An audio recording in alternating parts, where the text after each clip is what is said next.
ಹಿಂಗೆಲ್ಲ ನಾವು ಭ್ರಷ್ಟಾಚಾರ ವಿರುದ್ಧ ಹೋರಾಟ ಮಾಡವ್ರೆ. ನಾವು ಯಡಿಯೂರಪ್ಪ ಮಾಡವ್ರೆ, ವಿಜಯೇಂದ್ರ ಮಾಡವ್ರೆ, ಅಶೋಕ್ ಮಾಡವ್ರೆ. ನೀವೆಲ್ಲ ವಿಧಾನಸಭೆ ಹೋಗಿ ಅಡ್ಜಸ್ಟ್ಮೆಂಟ್ ಮಾಡ್ಕೋತೀವಿ, ನಮ್ಮ ಮುಂದೆ ಸಹಿ ಮಾಡಿಸ್ಕೊಡ್ತೀರಿ. ನೀವು ಒಳಗೆ BS meeting, business advisory committee ಇರ್ತಿರ್ತ, ಅಲ್ಲಿ ಹೋಗಿ ಹಲ್ಕೆ ಸೂತ್ಕೊಂಡಿರ್ತೀರಿ. ಅವಾಗ ನೀವೇ ಡೈರೆಕ್ಷನ್ ಕೊಡ್ತೀರಿ. ಏನು ಡೈರೆಕ್ಷನ್ ಕೊಡ್ತೀರಿ? ವಿಜೇಂದ್ರ ಸರ್, ನೀವು ಎಲ್ಲ ಬಿಲ್ಗಳು ಪಾಸ್ ಮಾಡ್ಕೊರಿ, ನಾವು ಧರಣಿ ಕೊಂಡಿರ್ತೀವಿ, ಅಡ್ಜಸ್ಟ್ ಮಾಡ್ರಿ. ನೀವು BS ಮೀಟಿಂಗ್ ಮಾತಾಡೋದು ಅಂದ್ರೆ ರಾಜ್ಯದ ಬೆಂಗೂಲ BJP ಕಾರ್ಯಕರ್ತರು, ನಿಷ್ಠಾವಂತ ಕಾರ್ಯಕರ್ತರು ಏನು ತಮ್ಮ ಪ್ರಾಣ ಕೊಳ್ಳಾಕತ್ತಾರೆ. ಇವತ್ತು ಹಿಂದೂ ಕಾರ್ಯಕರ್ತರ ಮೇಲೆ ದೊಡ್ಡ ದಬ್ಬಾಳಿಕೆ ಆಗ್ಲಕತ್ತದೆ, ಸುಮ್ಮನೆ ಕೇಸ್ ಹಾಕ್ಲಕತ್ತಾರೆ. ಇವತ್ತು ನಮ್ಮ BJP ಕಾರ್ಯಕರ್ತರು ಭಯಪಟ್ಟು ಹೊರಗೆ ಬರೋ ಪರಿಸ್ಥಿತಿ ಇಲ್ಲ.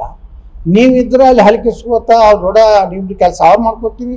ನಾನಂತರೂ ಎಲ್ಲಿ ಹೋಗ್ಯಲ್ಲ. ನಾ ಸಿದ್ದರಾಮಯ್ಯನವ್ರ ಮುಖ ಬರೇ ವಿಧಾನಸಭೆದಾಗ ಅಟ್ಟೆ ನೋಡೀನಿ. ಅದನ್ನ ಬಿಟ್ಟು ಹೊರಗೆ ಅವ್ರ ಮನೆಗೆ ಹೋಗಿ ಮುಂಜಾನೆ ಸಹಿ ಮಾಡಿಸ್ಕೊಂಡು ರಾತ್ರಿ DK ಶಿವಕುಮಾರ್ ಮನೆಯಾಗ ಹೋಗಿ ಪಾರ್ಟಿ ಮಾಡಿ ನಾಳೆ ಏನು ಸ್ಟೇಟ್ಮೆಂಟ್ ನೀವು ಕೊಡಬೇಕು, ನಾವು ಎಲ್ಲ ಅಡ್ಜಸ್ಟ್ಮೆಂಟ್ ಇವು. ನೀವು ನನಗೆ ಬಾಯಿಗೆ ಬೇದಂಗೆ ಬೈರಿ, ಕುಚನದಲ್ಲಿ ಬೈರಿ. ಮೊನ್ನೆ ನಾ ಹೇಳ್ಬಿಟ್ಟಿಲ್ಲ, ನನ್ನ ಬಳಿ ವಿಡಿಯೋ ಇಟ್ಟೀನಿ. ಈ DK ನಾನು ಅಂತ ವಿಜಯೇಂದ್ರನಾಗ ಹಲ್ಕ ಸಿಡಿಗಳು ಇಡುವುದಿಲ್ಲ. ನಾನು ಇವ್ರು ಸಹಿ ಮಾಡಿಸ್ಕೊಂಡಿದ್ದು, ಅವನ ಜೊತೆ ಹಲ್ಟಿ ಹೊಡಿದ್ದು ಎಲ್ಲ ನಾನು ಫೋಟೋ ವಿಡಿಯೋ ತೆಗೆದಿಟ್ಟಿನಿ. ಹೈಕಮಾಂಡವ್ರು ನೋಡ್ಬೇಕು, ಹೈಕಮಾಂಡದವ್ರು ವಿಚಾರ ಮಾಡ್ಬೇಕ್ರಿ.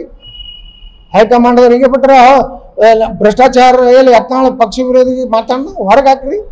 ನಾ ಹೇಳ್ತೇನೆ ರಾಜ್ಯದ ಜನರಿಗೆ ಭ್ರಷ್ಟಾಚಾರ ಬಗ್ಗೆ ಮಾತಾಡಕತ್ತೀನಿ, ಅದಕ್ಕೆ ನಾನು ಅದಾದ್ರೆ ಮಾಡ್ರಿ. ಒಂದು ನೀವು ವಿಜಯೇಂದ್ರ ಇಡೀ ಯಡಿಯೂರಪ್ಪ ಕುಟುಂಬನೇ ಬೇಕಾಗಿತ್ತಂದ್ರೆ ಯತ್ನಾಳ್ ಮ್ಯಾಗ ಕ್ರಮ ತಗೋರಿ.